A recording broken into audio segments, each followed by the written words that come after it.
What up? Okay, so I'm just gonna get straight into it. Routing. You don't get a lot of people talking about routing when it comes to Master Fader.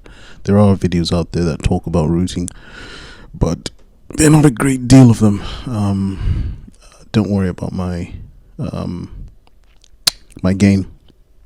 Don't worry, you didn't see that. But yeah, routing. Yeah, as I was saying, there's not a great deal of videos that talk about routing. I'm just going to give a general overview, just to sort of set the playing field when it comes to routing on Master Fader, and just talk about a few sort of common areas that people ask questions about. So generally, when you get into your routing, you can access it by clicking on here. You are presented with this page here. Now, as I said, there's not a lot of people that talk about routing, and when you watch some of the videos that have been created by, some of the Master Fader techs or whatever, they do talk about it, but they kind of brush over things. So nobody actually stops to explain how things work. So I'm going to do that for you, and we're just going to demystify a few things. So first of all, the thing you need to understand here is this. The items you have on the left-hand side here, these items here on the left, this menu here, this is where the sound is coming from, and this is when you're talking about inputs, by the way.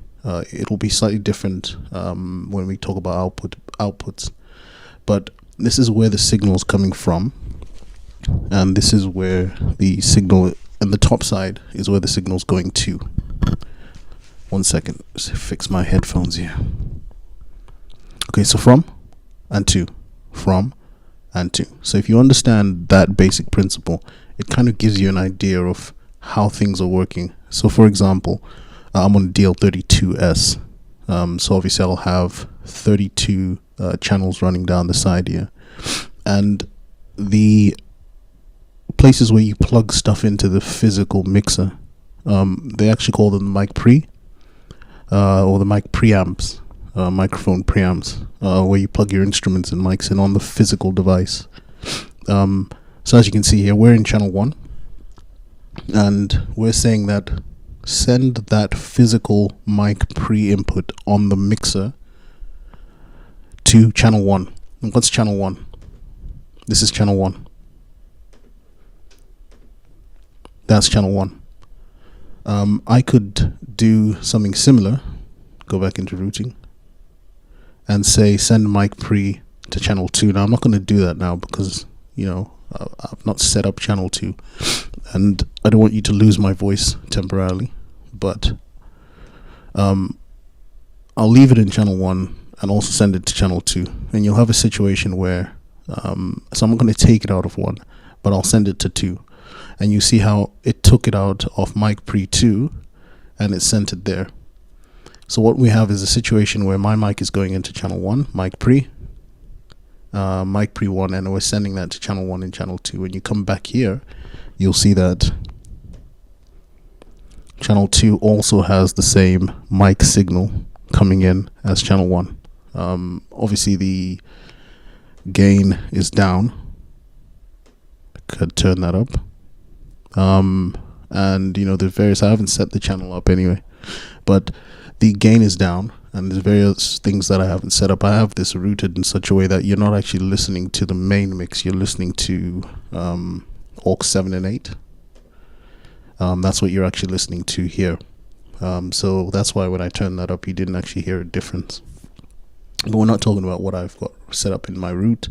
We're just simply talking about understanding the general basics. So if you just simply understand that this is where it's coming from, and this is where it's going to, it might demystify routing for some people, because some people look at this and they think it doesn't make any sense, and without anyone explaining it to you, it doesn't make any sense. So just remember, from on the left hand side and where it's going to. I've said this in a previous video where if you wanted to, say for example, you had a bass player who wanted to have control over his EQ or listen to something completely different in his monitor mix, for example. This is a good example you can use this for. and your bass player was on channel 1, for example. What you could do is, if you're only using 12 channels for your entire mix, you can also send that bass signal to channel 13. And then you could come back here on channel 13. Where are we at? There we go. Channel 13. And what you could do on channel 13 is you could create an entirely different mix for the bass player, because they're being a diva. I'm a bass player, by the way. They're being a bit of a diva, and they want, they want this and they want that. So you can set up a completely separate mix, different EQ, etc., for the bass player. Obviously, this isn't a bass mix, but yeah, you can set up a separate EQ mix here. Just gonna do something that looks a bit of mid scoop there.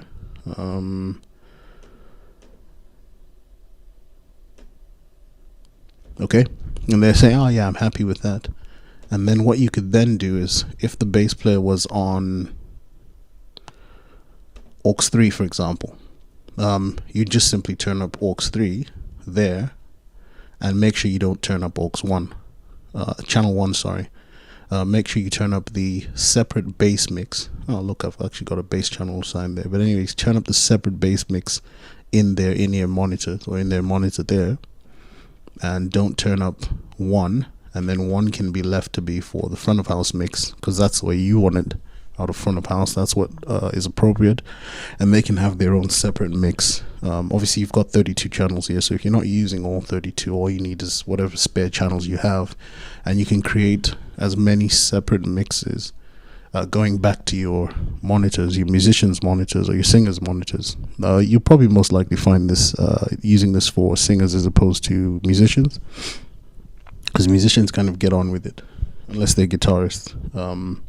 But yeah, that's one thing you can utilize routing for. I've said this in a previous video, and that's a pretty cool trick. If you've got somebody who's this person's a pain in the backside, they constantly want X, Y, and Z, then you can do that. So that's one example. So if we look further down here, you'll see that it also has USB. So if you're utilizing any USB channels, you've got your door opened up and you're sending certain tracks back from the door into the mixer, and you want to be able to mix the sounds coming from that, on whatever channel you choose to send it back. Say you've got something on USB 4, you've got some sort of a synth sound coming in, and you want to be able to mix that on channel, let's go with channel 14 this time, because we've already used 13. We said we have 12 items, just to keep some consistency. So you can send that USB 4 back from your door or whatever, digital audio workstation, to 14, and then we know we're going to send 14 to mix 14, and bring that up for the front of house. And then we can do a separate mix, EQ, add effects, whatever it is you want to add. I've got a video that talks about effects, because that's another question we get. I can't get the effects to work. So there's a 3-step quick tutorial tip in the on this channel. Just go ahead and have a look at that video. But you can turn that up here, and you've got that coming through. So that's a way of utilizing your routing. Now I'm going to show you something pretty cool, where if you don't want to do this, that's the cool thing about Master Fade, there's so many options. You've got input B here. Now what most people do is they'll set up input B in such a way that B has all the USB tracks coming back. Okay, so this is where the noise or the signal, the sound or whatever it is coming from. Remember, this is where it's going to, so that you can manipulate the mix. So what they'll do is, obviously I'm not going to do that on USB 1, but what they'll do is they'll set up, this like so. Okay. Actually, no, to keep it consistent, what did we say earlier on? We said that we're using the first 12 channels, aren't we?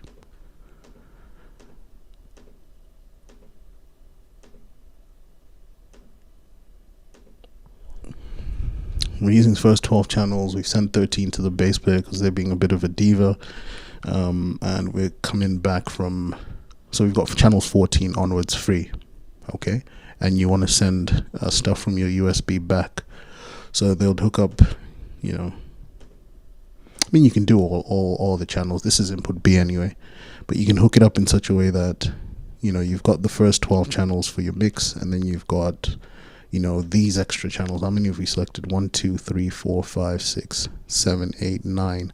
So we've got these. I could have just looked at here. So we've got these 9 channels coming back for our free mixer channels here. So we don't have anything there. We've got our, you know, our main mix happening there. This next group come on to the stage. They've got some stuff coming from a digital audio workstation into the main mix, in addition to using 12 of these channels as well. So you send that back. Now you've got a situation where you've got input B running USB and input A running the actual physical stuff that's plugged into the desk. So you just come over here from channel 14, I believe it is, and then just change that. And you can see that already tells you that channel 14, this physical channel here, is now going to be, oh gosh, what have I done? Hang on. No, that's fine. It shouldn't affect the stream. That's fine. So hang on, let's go back to routing.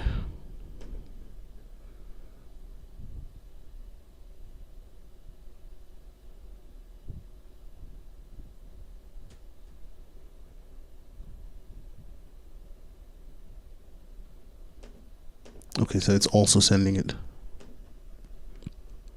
That's fine. So yeah, we've got channel. There we go.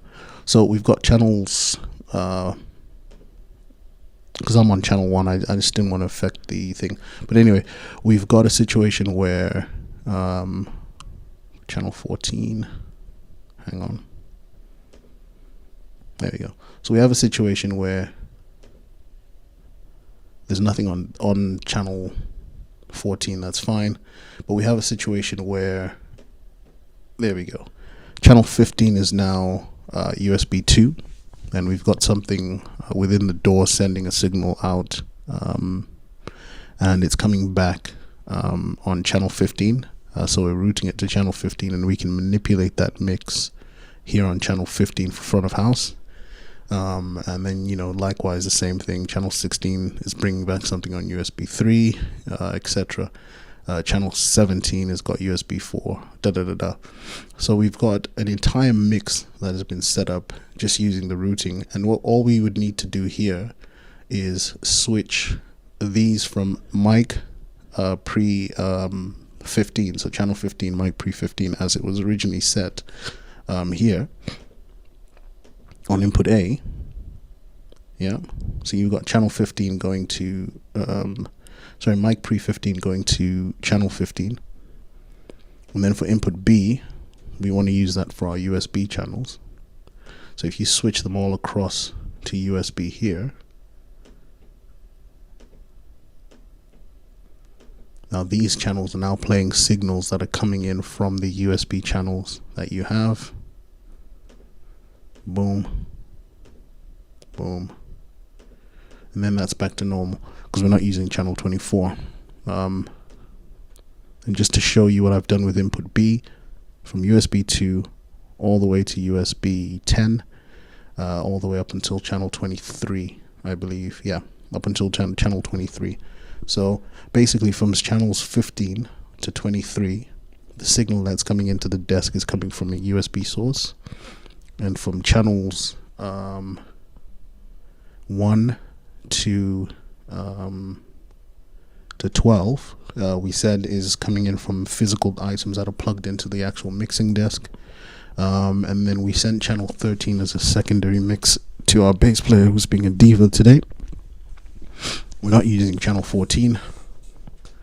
And this is the mix that we're dealing with on the day for front of house. Okay?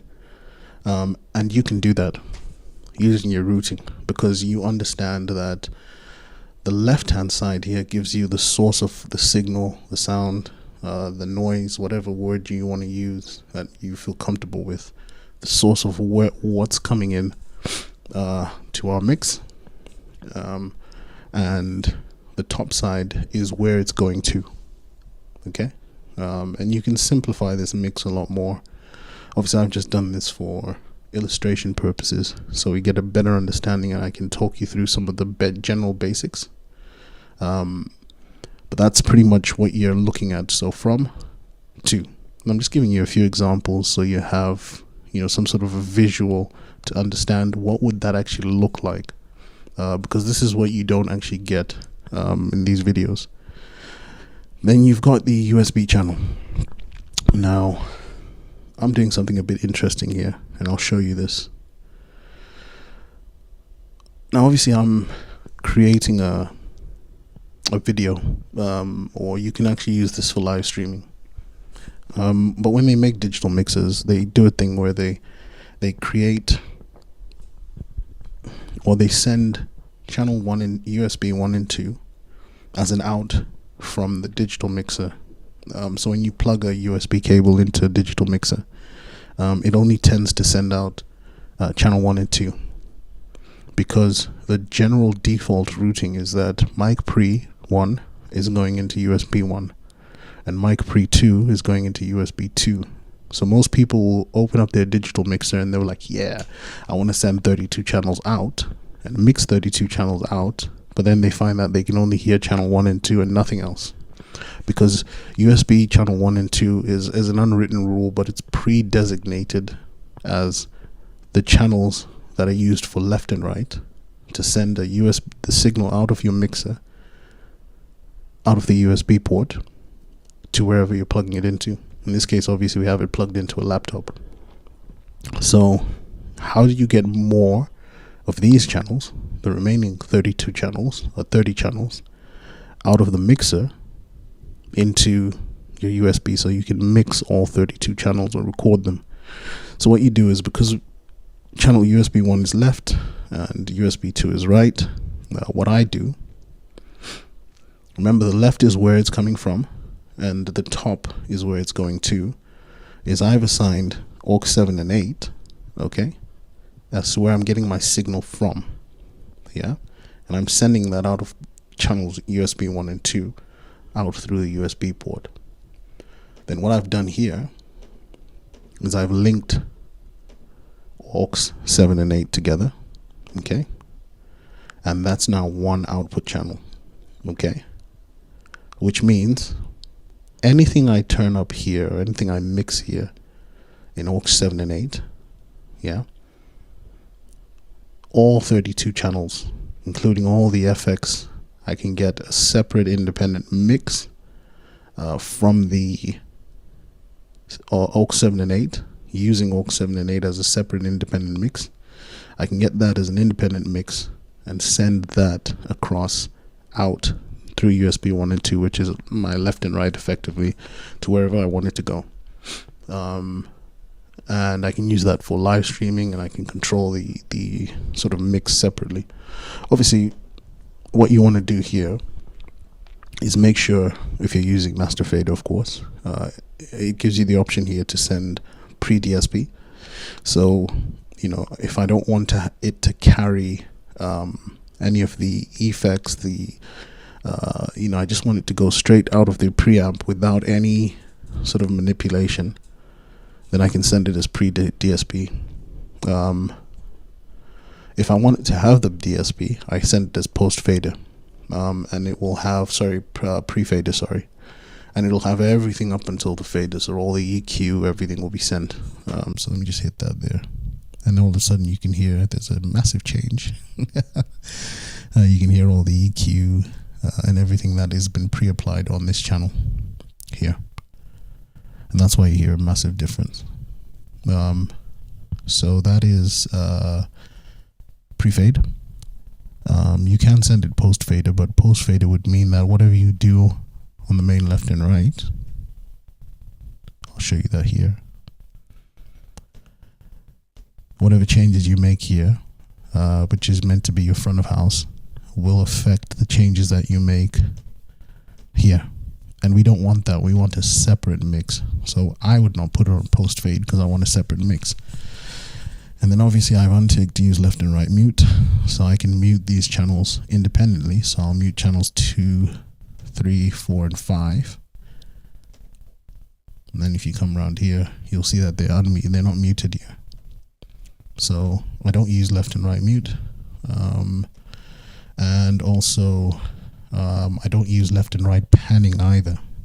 So if I had the first 8 channels as a drum kit, for example, and I didn't like the panning that I was using in the room, it worked for the room, but I wanted to have a more pronounced pan for the mix. You know, I want the difference between where the snare and the hi-hat are to be more pronounced, so I can exaggerate that.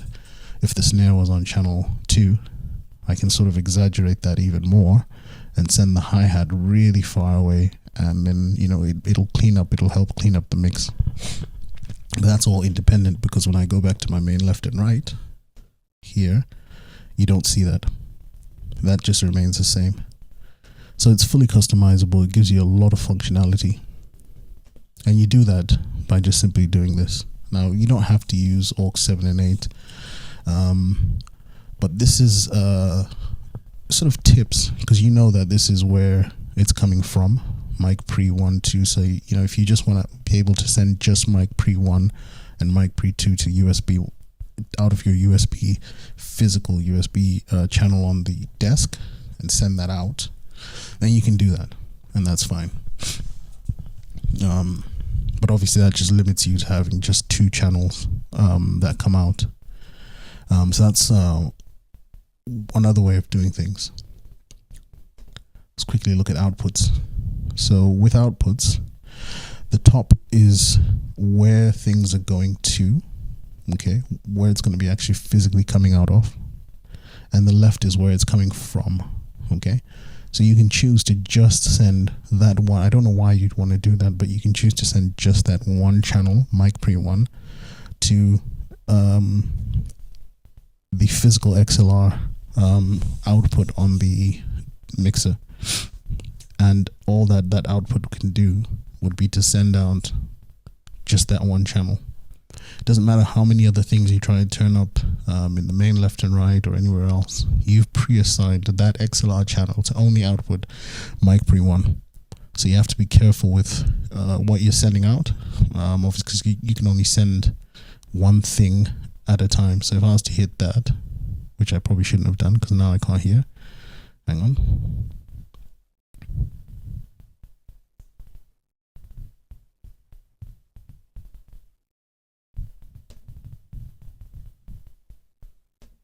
There we go. So yeah, you have to, actually, hang on 1 second. Yeah, this allows me to hear what's going out to the video directly. But anyway, as I was saying, these are just individual channels. You can send just individual channels to an output, but you've only got 10 here, so be careful.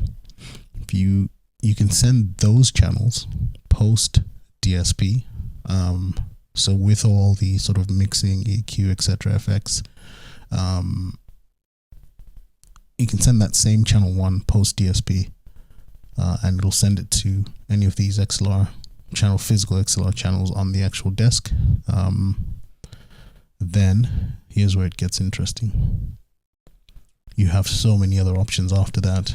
So, you know, you can choose to send just the effects signal out post DSP. Obviously, it has to be post DSP. Why would you want to send an effects channel out pre DSP?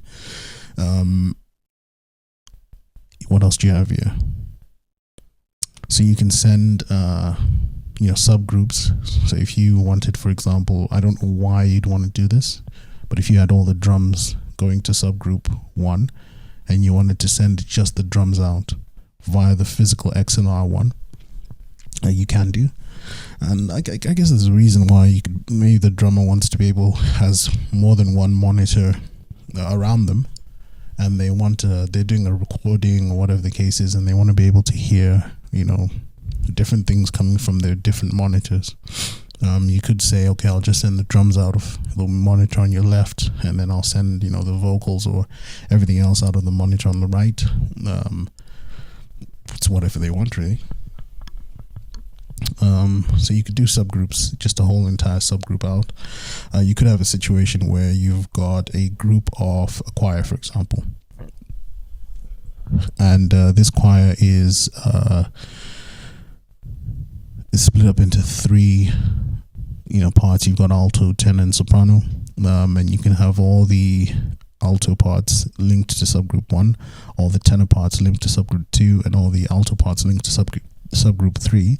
And they just want, for rehearsal purposes, for the people standing in front of, XLR1 might be all the sopranos. The monitor in front of in front of all the altos might be XLR2, and then this is the other one's tenor, whatever is left.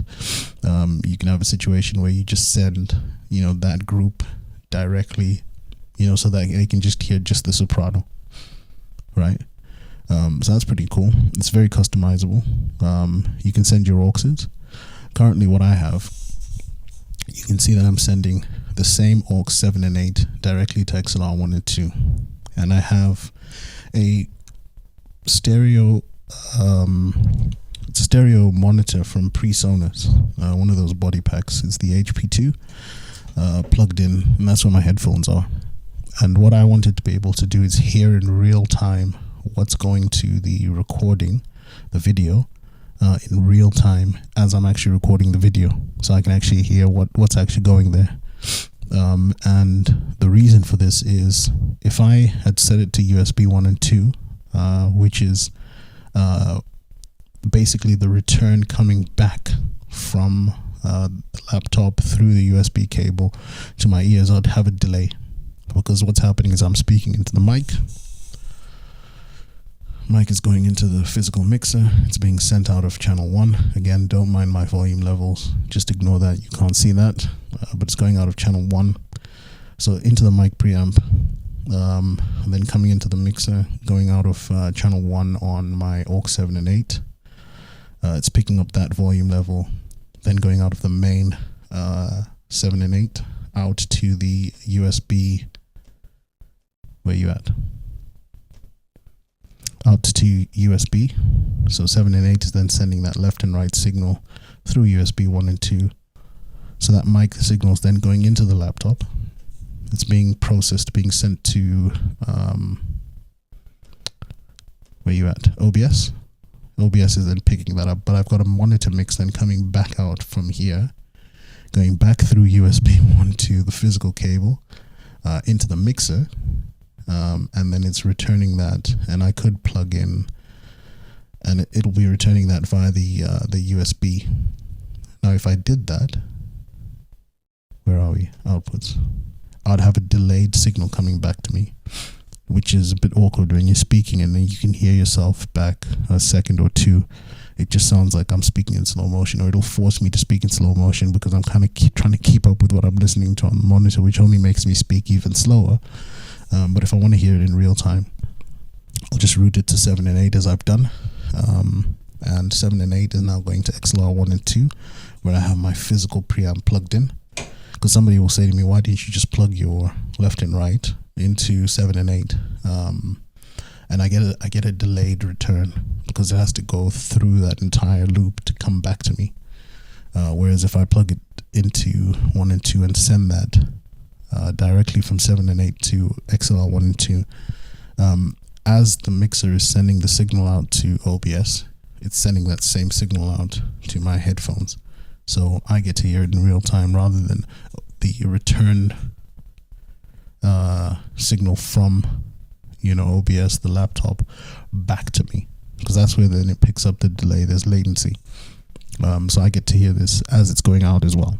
So this is pretty cool. But just remember, with your outputs, you choose where the output is coming from, okay, and then where you want it to go to. Now obviously I've got 10 physical XLR output channels on this mixer, and they will reflect up here. That's why I've got physical XLR 1 through to 10. Now obviously 9 and 10 are the main left and right mix, so that's why you've got double. And talkback is pretty self-explanatory. I'll show you something really quickly. Just come off there, come off there.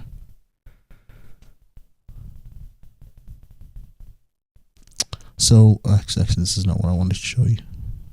This is what I wanted to show you.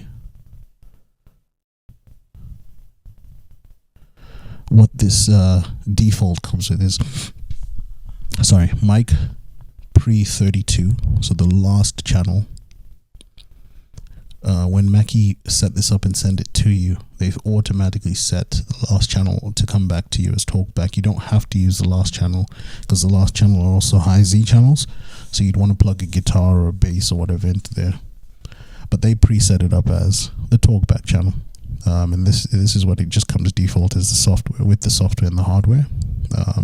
So because that's default there, when you come here and you select that you want your talkback to go to, say, aux 1 or subgroup 3 or whatever, yeah, notice there's nothing else here that you can assign anywhere else, just the talkback.